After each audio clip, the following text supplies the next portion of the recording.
Hello everyone, very good morning to all of you. आपका स्वागत है एकलव्य ऑनलाइन क्लासेस में।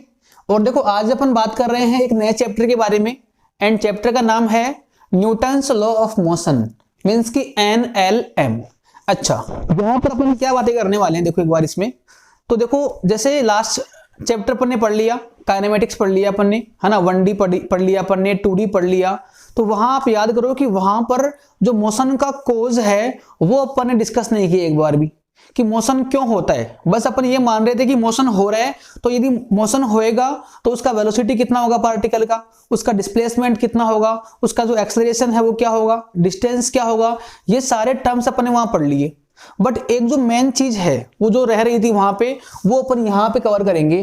तो यहाँ पर अपन बात करने वाले हैं मोशन के कोज के बारे में, कि मोशन की वजह क्या है। कोई बॉडी मोशन में है, मूवमेंट में है, तो वो क्यों है ना। तो आई थिंक आपको मालूम होगा कि जो फोर्स है किसी बॉडी पे, अनबैलेंस फोर्स काम करना, अनबैलेंस फोर्स काम करना, है ना, तभी बॉडी किस में आएगी, मोशन में आएगी। तो मोशन का जो कोज है वो होता है फोर्स का होना, या आप बेटर रहेगा ये बोलो अनबैलेंस फोर्स का होना। क्योंकि यदि फोर्स बैलेंस रहेगा तो मे बे की बॉडी किस पर है, रेस्ट पे है ना। जैसे मान लो कि एक बॉडी पे दो फोर्स काम करे, है ना। जैसे मान लो कि एक ही बॉडी है और एक फोर्स मान लो यहाँ काम कर रहा है 10 न्यूटन, और एक और फोर्स जो यहाँ पे काम कर रहा है मान लो कितना, 10 न्यूटन। तो अभी देखो यहाँ पर बॉडीज पे फोर्स तो काम कर रहा है, बट सोचो कि ये जो है वो बैलेंस फोर्स कंडीशन है। यहाँ पर दोनों फोर्स बैलेंस कर रहे हैं और यहाँ पे जो नेट फोर्स है, रिजल्टेंट फोर्स जो आएगा वो 0 आएगा। तो इसको बोलेंगे अपन बैलेंस फोर्स कंडीशन, और इसमें मोशन हो नहीं पाएगा। अभी देखो आप, बॉडी का मोशन नहीं हो पाएगा। तो मोशन के होने के लिए अनबैलेंस फोर्स, है ना, जरूरी है, और वो अपन बात करने वाले हैं अपन आज, है ना। ठीक है, तो पहले आप लिखो इंट्रोडक्शन इस चैप्टर का, कि in this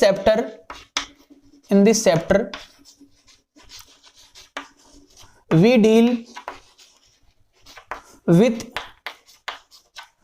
cause of motion, cause of motion, है ना, मीन्स की फोर्स, ब्रैकेट में आप लिखो फोर्स के बारे में। तो पूरी कहानी यहां पर फोर्स के बारे में होगी, और फोर्स के रिगार्डिंग जो न्यूटन जो है, साइंटिस्ट जो न्यूटन है, उसने काफी कुछ डिस्कवर किया है, उसने काफी कुछ उसने ना इन्वेंट किया है फोर्स के रिगार्डिंग। इसीलिए इस चैप्टर का नाम क्या है, न्यूटन्स लॉ ऑफ मोशन, है ना। तो बेसिकली यहाँ पे 3 नियम आएंगे, है ना, 3 लॉज यहाँ पे आएंगे। First law of Newton, second law of Newton and third law of Newton, है ना। तो ये सारे लॉज जो है अपन 1 by 1 अपन स्टडी करेंगे इनके बारे में ना। तो आज अपन देखो, उन नियमों तक पहुंचने से पहले आप एक काम करो कि पहले आप समझो कि फोर्स का मतलब क्या होता है, फोर्स का बेसिक मीनिंग क्या होता है। तो हेडिंग का नाम रहेगा आपका फोर्स, ठीक है ना। एंड आई होप कि क्लास 8th के अंदर या 10th के अंदर आपने पढ़ रखा है पहले से ही फोर्स, है ना। तो काफी हद तक आपको आता होगा फोर्स के बारे में। तो उन चीजों को अपन एक बार रिकैप करेंगे and we will move further, okay. तो यहां पर देखो, फोर्स का जो डेफिनेशन होता है वो होगा, इट इज सिंपली पुश और पुल, पुश और पुल, जो सबको आता है, आप सबको मालूम है, आप सबने ये पढ़ रखा है कि फोर्स का मतलब क्या होता है, पुश और पुल। मतलब कि यदि किसी एक्टिविटी के अंदर यदि पुश या पुल वर्ड इन्वॉल्व हो रहा है, इट मींस कि उस एक्टिविटी में फोर्स भी इन्वॉल्व हो गया है। जैसे मान लो कि मैं किसी, है ना, लगेज को पिक कर रहा हूं या बुक को पुश कर रहा हूं, कुछ भी काम करूं मैं, जैसी एक्टिविटी यदि आपको वहां पे लगता है कि वहां पर पुश या पुल वर्ड इन्वॉल्व हो रहा है, it means definitely there is force also, वहां पर फोर्स भी होगा, है ना। तो ये काफी, है ना, एक कॉमन डेफिनेशन है जो आप पढ़ते आ रहे हो क्लास 8 से, है ना। इसके बाद देखो next point, it's SI unit is Newton, it's SI unit is Newton. मतलब कि फोर्स को अपन किन टर्म्स में मेजर करने वाले हैं, है ना। जैसे मान लो कि फोर्स काम कर रहा है 5 का, तो ये 5 क्या है, 5 मीटर में है या किलोग्राम में है ना, ये किसी में भी नहीं है, ये होगा न्यूटन में। तो किसी बॉडी पे जो फोर्स काम करता है, जो उसका मैग्नीट्यूड जो फोर्स काम कर रहा है, वो फोर्स किस टर्म्स में अपन निकालेंगे, हमेशा इन टर्म्स ऑफ न्यूटन। तो फोर्स का जो SI यूनिट है वो होता है न्यूटन। अच्छा, एक और देखो आपको आता होगा CGS यूनिट, ये होता है डाइन, DYNE, डाइन, है ना। तो फोर्स का जनरली अपन काम में लेंगे, न्यूटन काम में लेंगे, बट आपको आना चाहिए थ्योरेटिकली कि CGS जो यूनिट है ना, 1.9 होता है इसका ना, डाइन होगा। अच्छा, नेक्स्ट बात देखिए अपन कि इन दोनों यूनिट्स में क्या रिलेशन है ना, relation between newton and dyne. तो इसके लिए आप याद रख ले कि 1 न्यूटन जो होता है that is equal to 10⁵ dyne. I hope कि मोस्टली बच्चों को ये मालूम है पहले से ही, है ना, और जिसको नहीं मालूम है वो इसको लर्न कर ले आज ही, है ना। तो फोर्स की जो 2 यूनिट है मेनली वो अभी एक न्यूटन एक यहाँ से डाइन, और दोनों यूनिट में क्या रिलेशन होगा कि 1 न्यूटन जो होता है वो 10⁵ डाइन के बराबर होगा, इक्विवेलेंट होगा। ऑलराइट, चलो ठीक है बेटा। देखो आगे मूव करिए इसमें अपन थोड़ा बहुत। इसके बाद में it is a vector quantity, it is a vector quantity. This is very important line force के रिगार्डिंग कि फोर्स जो है वो कैसी क्वांटिटी है, that is a vector quantity. मतलब कि फोर्स में डायरेक्शन भी होगा, फोर्स में डायरेक्शन भी होगा। तो वहां पे फोर्स को ऐड करना, है ना, उनको सब्ट्रैक्ट करना ये इतना आसान नहीं होने वाला, क्योंकि आपको पता है कि वेक्टर क्वांटिटीज जो होती है वो अपने हिसाब से ऐड होती है, उनका एक अलग नियम होता है ना। आपको पता भी होगा ट्राइंगल लॉ ऑफ एडिशन, है ना, आपने पढ़ रखा है वेक्टर के अंदर। तो जैसे मान लो आपको लिखवा दूं यहाँ पे कि जैसे मान लो 2 फोर्स काम कर रहे हैं, लेट सपोज कि एक बॉडी पे 2 फोर्स काम कर रहे हैं, एक मान लो P यहाँ पे काम कर रहा है और एक फोर्स मान लो Q यहाँ पे काम कर रहा है ना। एक सर्टेन बॉडी के ऊपर 2 इंडिपेंडेंट फोर्स काम कर रहे हैं, P इस साइड में काम कर रहा है और Q किसी एंगल पे काम कर रहा है इस साइड में। एंड लेट सपोज कि एंगल क्या है, थीटा है इन दोनों फोर्सेस के बीच का, है ना। ये ऑब्जेक्ट है, ये ब्लॉक है। तो मैं आपसे पूछूं कि what will be net force या resultant force on the body. तो यहां पे आपका आंसर जो है वो P प्लस Q नहीं होगा, क्योंकि P प्लस Q कब होता, जब फोर्स कैसी क्वांटिटी होती है आपकी, स्केलर। बट एक कैसी क्वांटिटी है, वेक्टर क्वांटिटी है। तो इसको ऐड करना इतना भी आसान नहीं है। तो इसको ऐड करने के लिए आपको याद होगा कि जो इनका रिजल्टेंट आएगा, इन दोनों फोर्स का जो रिजल्टेंट आएगा, जो नेट फोर्स आएगा वो होता है R, and R will represent by this formula P² plus Q² plus 2PQ into cos theta. Here angle theta is between P and Q। जो यहाँ पे एंगल थीटा आ रहा है वो किन के बीच का एंगल है, P और Q दोनों वेक्टर के बीच का एंगल होगा थीटा यहाँ पर। तो ये फॉर्मूला आपको पता है ऑलरेडी, बट ये एक बार अपन फिर से रिवाइज कर लिया है, ठीक है ना, ये आप नोट कर लिया आप। तो this is very basic things about force, जो आई होप कि आपको पहले से आती है। यदि आपको नहीं आती है तो इसको आप याद कर लेना। आप 3-4 पॉइंट है, इसका डेफिनेशन, इसकी यूनिट्स के बारे में कुछ ना कुछ, और बाकी लास्ट में क्या है कि एक वेक्टर क्वांटिटी है, और वेक्टर क्वांटिटी में क्या होता है, इसका मैग्नीट्यूड भी होगा और इसकी डायरेक्शन भी होगी, है ना। ओके, ऑलराइट, इसको आप नोट कर ले फटाफट से, है ना। चलो आगे मूव करते हैं इसमें ना।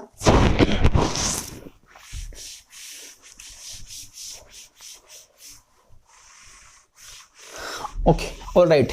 देखो यहाँ पर कुछ बातें अपन और करते हैं जो बेसिक बातें हैं बिल्कुल, है ना, कि फोर्स को कंपोनेंट में ब्रेक करना, है ना। रिजोल्यूशन ऑफ फोर्स, तो यहाँ पे देखो एक बार के लिए आप, रिजोल्यूशन ऑफ फोर्स, मतलब कि किसी भी एक सर्टेन फोर्स को 2 पार्ट में रिजोल्व करना, तोड़ना, ब्रेक करना, है ना। तो आई थिंक ये भी आपको आता है पहले से। तो मैंने आपको पहले ही बोल दिया कि आज के लेक्चर में अपन वही बातें करेंगे जो आपको आती है थोड़ी बहुत, तो ना। Okay, alright. यहां पे मान लो कि ये ग्राउंड है, ठीक है, और यहां पे मान लो एक ऑब्जेक्ट है, और मैं आपको बोलूं कि एक फोर्स यहां पे काम कर रहा है, एफ फोर्स काम कर रहा है, जो एंगल थीटा पे काम कर रहा है हॉरिजॉन्टल से। तो यहां पर आपको ये पूछूं मैं कि इस फोर्स को आप 2 पार्ट में रिजोल्व करो या 2 कंपोनेंट इसको ब्रेक करो आप 2 कंपोनेंट में। तो आपको मालूम होना चाहिए कि इस एंगल के साथ में जो कंपोनेंट आएगा वो होगा F cos थीटा, और जो एक वर्टिकल कंपोनेंट आएगा that will be equal to F sin theta. तो बस बात ये है कि कहां पर तो cos आ रहा है और कहां पर sin आ रहा है।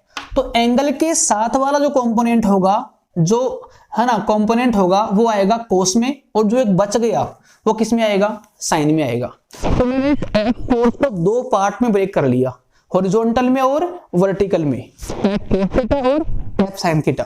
इसका अपने को फायदा ये होने वाला है कि आप भले इस फोर्स को भूल जाओ अब बीच वाले को, क्योंकि दोनों ये उसी के पार्ट है। बच्चे यहाँ पर गलती क्या करते हैं कि इसके कंपोनेंट भी कर लेंगे, इनको भी कंसिडर कर लेंगे और इसको भी कंसिडर कर लेंगे। तो 3 फोर्स काम नहीं कर रहे यहाँ पर। या तो आप इस अकेले को मान लो कि एक ही काम कर रहा है, बट इसको लेके आगे बढ़ना पॉसिबल नहीं होता आपके लिए, कई बार मुश्किल होता है। तो इसीलिए इसको आसान करने के लिए अपन इसको दो पार्ट ब्रेक कर लेते हैं, एफ कोस और एक एफ साइन, है ना। अच्छा, एक और गलती बच्चे यहां पर ये करते हैं कि वो ऐसा रट लेते हैं इसको कि जो हॉरिजॉन्टल में वो कोस में आएगा और जो वर्टिकल में वो साइन में आएगा। नहीं, ऐसा नहीं होता है। जैसे मान लो कि मैं आपको बोलता कि ये एंगल थीटा होता, लेट्स सपोज कि ये कितना एंगल आपका थीटा है, तो ये एंगल थीटा होता तो उसके हिसाब से ये क्या बनता आपका एफ कोस थीटा, और यहां पर अपना क्या आता एफ साइन थीटा। तो resolution of force is very easy. इसमें आपको जो मिसकंसेप्ट होते हैं ना उनको अपना दूर रखें, उन चीजों को ना आप, ये भी आप नोट कर ले। तो ये आपको मालूम होता होगा पहले से भी ना। तो ये जो दोनों पार्ट है, दोनों कंपोनेंट है, वो इसी की पार्ट है।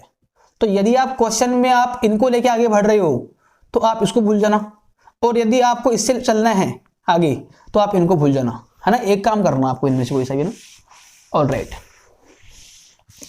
चलो देखो इसमें एक और चीज देखो इसमें आप, जैसे एक, अब अपन देखो बात करने वाले हैं, एक टर्म यहां पे आएगी इनर्शिया। इनर्शिया, ठीक है। देखो इनर्शिया क्या होता है, इनर्शिया, ये टर्म से आप फेमिलियर नहीं हो। आई होप कि आप ये टर्म जो है पहली बार सुन रहे होंगे आप कि इनर्शिया क्या होता है, क्योंकि फोर्स तो आपने पहले पढ़ रखा होता है, बट जो इनर्शिया वर्ड है आपके लिए बिल्कुल नया वर्ड है। तो इनर्शिया होता है एक इनहेरेंट प्रॉपर्टी, मतलब कि ये एक टाइप का डिसेबिलिटी है, ये एक टाइप का डिसेबिलिटी है। जैसे मान लो कि कोई भी चीज जो है, कोई भी मान लो ऑब्जेक्ट है, वो ऑब्जेक्ट अपने आप अपनी स्टेट को चेंज नहीं कर पाता है। जैसे मान लो कि मेरे पास में डस्टर है, अब यदि डस्टर यहां रखा हुआ है तो ये अपने आप मूव नहीं कर पाएगा। इसको मूव करवाने के लिए you have to apply extra force. और यदि कोई ऑब्जेक्ट मोशन में है तो वो अपने आप रुक भी नहीं पाएगा। मतलब कि कोई भी ऑब्जेक्ट अपने आप खुद की जो स्टेट है वो चेंज नहीं कर पाता, ये उसकी कमी है उस ऑब्जेक्ट की, और इस कमी का नाम क्या होता है, इनर्शिया। तो डिसेबिलिटी है ना, उसका नाम क्या होगा आपका, इनर्शिया, है ना। तो ये जो इनर्शिया है वो सब में होता है ना, अपने अंदर भी होता है, हर व्हीकल के अंदर भी होता है, ऑब्जेक्ट मान लो, कोई भी आप चीज मान लो, आप हर चीज में इनर्शिया होता है।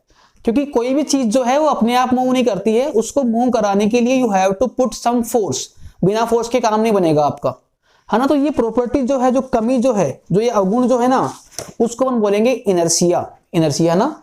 तो इसमें आप लिखो, है ना, it is an inherent property, inherent property, है ना, by virtue of its, by virtue of it object can't change, है ना, their state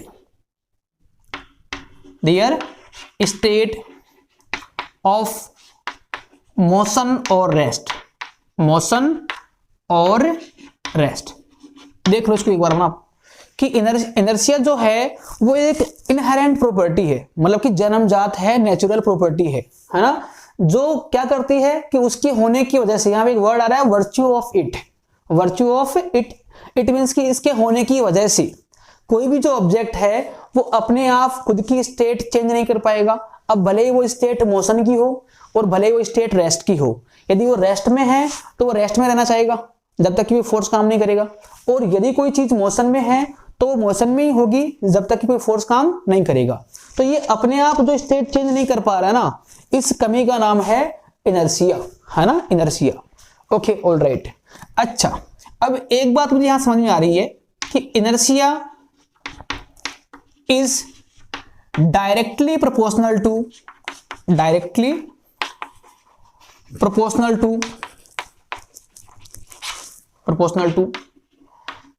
mass of object, alright. देखो इसकी बार आप कि जिस बॉडी का मास जितना ज्यादा होगा वह बॉडी अपने आप की स्टेट को चेंज करने से ना उतना ही रजिस्ट करेगी, मना करेगी, है ना। तो इनर्शिया जो है वो बॉडी के मास के प्रोपोर्शनलिटी में होता है कि यदि बॉडी का मास ज्यादा है तो उसको मूव होने में, उसको मोशन में आने में ज्यादा वहां पे जोर आएगा, और कोई बॉडी का यदि मास कम है तो इजीली मूव कर जाएगी। तो इनर्शिया जो है that depend on mass of body. यानी ये मान लो कि जैसे मान लो कि मेरे हाथ में डस्टर भी है और ये चौक भी है, तो इन दोनों ऑब्जेक्ट में कौन सी बॉडी का इनर्शिया बहुत ज्यादा होगा, इस वाली बॉडी का, क्योंकि ऑब्वियसली इस बॉडी का मास क्या है, ज्यादा है। तो जिस बॉडी का नेचर में मास ज्यादा होता है नेचुरली ना, तो उस बॉडी का एनर्जी भी क्या होगा आपका, ज्यादा आएगा। ऑलराइट, तो ये आप नोट कर ले, क्योंकि इस प्रॉपर्टी से रिलेटेड एक अपन लॉ पढ़ने वाले हैं, फर्स्ट लॉ में पूरी कहानी इसी की होती है ना। तो इसलिए अपन इसको पहले ही पढ़ लिया एक बार के लिए कि इनर्शिया क्या होता है ना, ब्रीफ में एक बार इसको अपन देख लिया। चलो थोड़ा आगे मूव करते हैं अपन। देखो थोड़ा सा अपन एक और चीज देखते हैं अपन, आप समझो एक और चीज आएगी यहाँ पे, लीनियर मोमेंटम। लीनियर मोमेंटम, अब आई होप कि कुछ बच्चों ने ये पढ़ रखा होगा 10th क्लास के अंदर, है ना, और कुछ ने नहीं पढ़ रखा होगा। देखो एक बार इसको, लीनियर मोमेंटम, इसका सिंबल रहेगा, इसका सिंबॉलिक फॉर्म होता है पी, है ना, कैपिटल पी है ना, कैपिटल पी। अब ये मोमेंटम क्या होता है ना। देखो मोमेंटम जो है ना दो टाइप के होंगे, एक तो लीनियर होगा जो अपन आज पढ़ रहे हैं, और एक आगे आएगा एंगुलर, वो अपन पढ़ने वाले हैं इन चैप्टर रोटेशन मोशन, है ना, वो आगे की बातें हैं। आज अपन बात कर रहे हैं लीनियर मोमेंटम पी, है ना। तो देखो इसमें क्या होता है, linear momentum is a combined property of mass and velocity. जैसे मान लो कोई बॉडी मोमेंट में है, कोई मान लो m मास की बॉडी, जैसे लेट सपोज कि मैं ये काम करूं कि ये ग्राउंड मान लो, और यहां पर मान लो कि एक m मास की एक बॉडी है। अब ये m मास की बॉडी मान लो वेलोसिटी मान लो v से मूव कर रही है किसी टाइम पर, किसी सर्टेन टाइम पर इस बॉडी का मास तो m है, वो तो हर टाइम पे m ही रहेगा, बट किसी सर्टेन टाइम पे इसका वेलोसिटी कितना है, मान लो v है, तो उसी टाइम पर इस बॉडी का मोमेंटम कितना होगा। तो मोमेंटम जो इसका होगा, है ना, मोमेंटम देख लो, इसको आपको याद करना पड़ेगा फॉर्मूले को। मोमेंटम मतलब कि p वो होगा उस बॉडी का मास इंटू उसी बॉडी की वेलोसिटी, मतलब कि m into V. p equal to कितना आ गया आपका, m इंटू वी।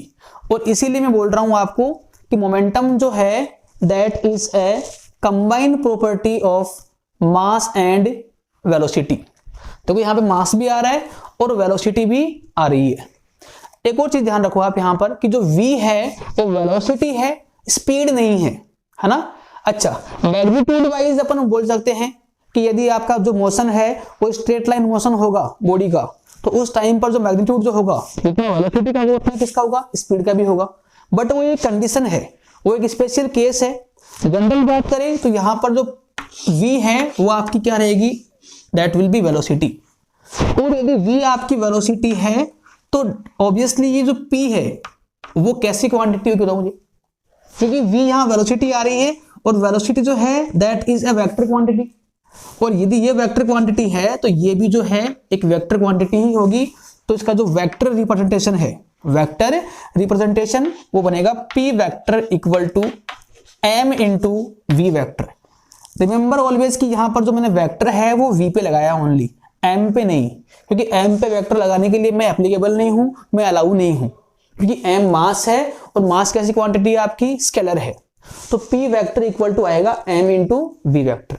एक और चीज देखो आप कि इस मोमेंटम का, चलो इसको मैं लिख दूं यहां पे एक बार कि it is a vector quantity, it is a vector quantity. Alright, ठीक है बेटा, it is a vector quantity.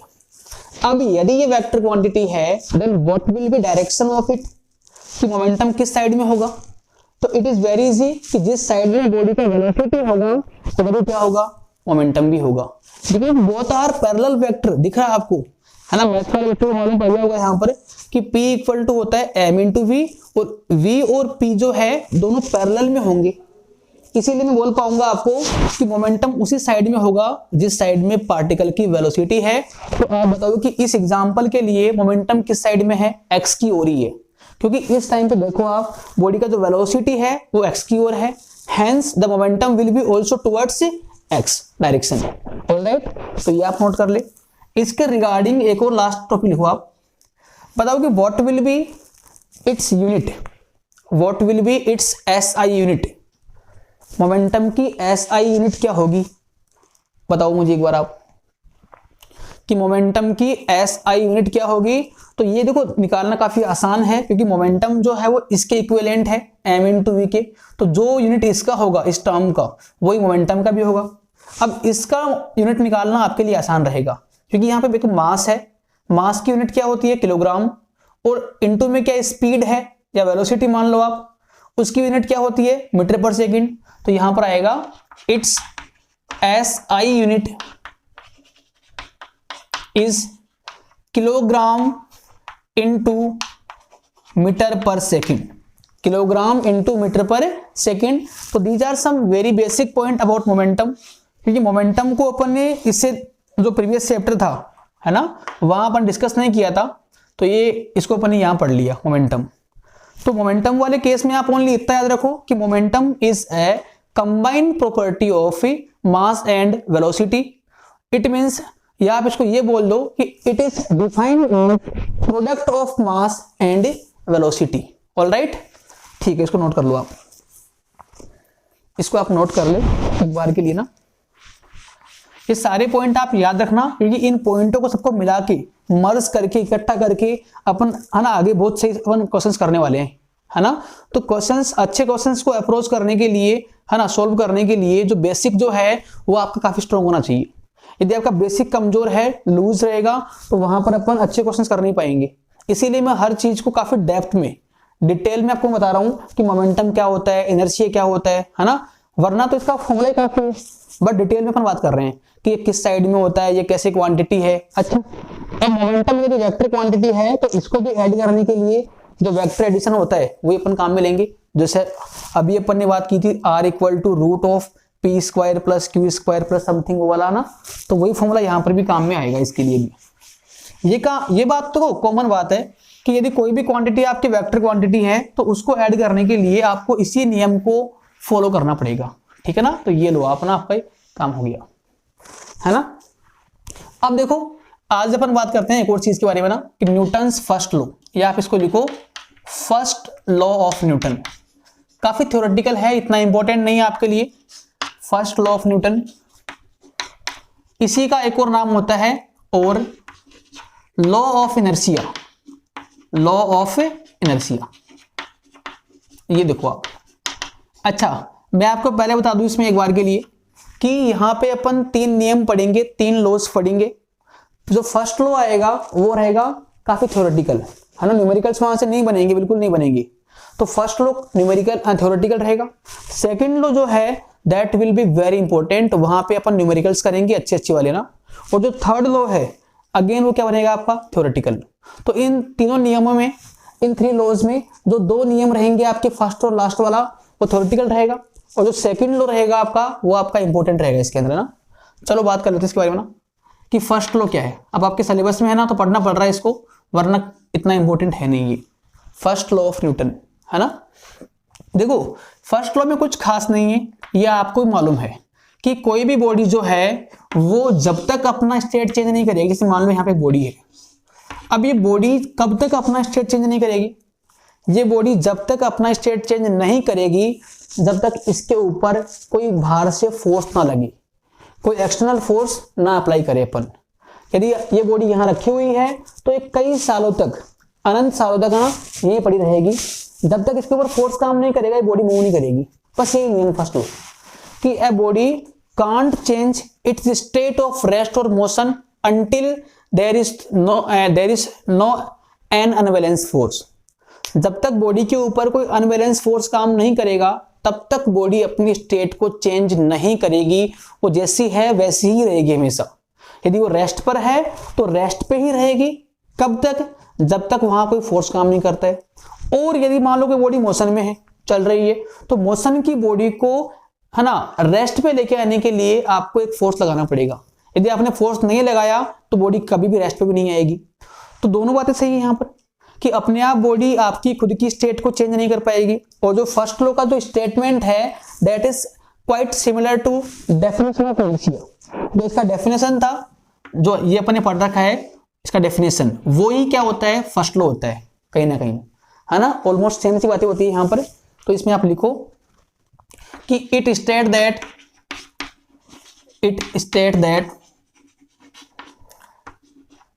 A body can't change its state of rest or motion until there is no external unbalance force, external unbalance force, this is the very easy statement of first law, है ना। हालांकि कई books में इसको जो है ना statement जो है ना काफी कॉम्प्लिकेट कर देते हैं, मैंने इसको काफी आसान कर दिया आपके लिए कि it state that a body can't change its state of rest और motion until there is no external unbalance force, है ना। जब तक किसी बॉडी पे एक बाहर से अनबैलेंस फोर्स काम नहीं करेगा तब तक बॉडी आपकी आप खुद की स्टेट को चेंज कर ही नहीं पाएगी। उसको चेंज करवाने के लिए you have to apply a force. अब भले ही वो रेस्ट में है तो रेस्ट में रहेगी, कब तक रहेगी, जब तक कि फोर्स काम नहीं करेगा। और यदि कोई बॉडी मोशन में है ऑलरेडी तो मोशन में ही रहेगी, कब तक, जब तक कि वो फोर्स काम नहीं करेगा। तो ये जो स्टेटमेंट है जो आपको भी मालूम होता है ना, ये आपको भी मालूम है, मेरे को भी मालूम है, बट न्यूटन ने पहले बोल दिया तो ये इसको अपन पढ़ लेते हैं, फर्स्ट लॉ ऑफ न्यूटन। बाकी इसमें कोई खास बात नहीं है बिल्कुल भी, है ना। इसमें कुछ भी नया नहीं है आपके लिए, ये आप सब लोग जानते हो, इसीलिए आपको मैंने पहले कह दिया था कि दिस इज क्वाइट थ्योरेटिकल और ये कुछ भी काम का नहीं है आपके लिए ना, बस आप याद रखो इस चीज को ना। Okay, alright. हालांकि चाहे तो अपन इसको और ज्यादा अपन इसको पढ़ सकते हैं डिटेल में थ्योरेटिकली, बट आई थिंक कि इतना जरूरी नहीं है अपने लिए, इतना आपको आ जाएगा तो काफी है, क्योंकि क्वेश्चंस तो यहाँ से बनते भी नहीं है। जो सेकंड लॉ है वहां पे अपन काफी टाइम अपन कंज्यूम करेंगे वहां पर, है ना, उसको अपन बहुत ढंग से पढ़ेंगे अपन ना, बट आज के लेक्चर में नहीं, है ना, नेक्स्ट लेक्चर में। तो नेक्स्ट लेक्चर तक आप, है ना, इसको पढ़ लेना आप एक बार के लिए। और यदि आपको डाउट यहाँ कहीं आ रहा हो तो आप मुझे कमेंट सेक्शन में बता देना मेरे को ना, मैं ट्राई करूंगा आपको रिप्लाई करने का और आंसर करने का। ऑलराइट, ठीक है बेटा।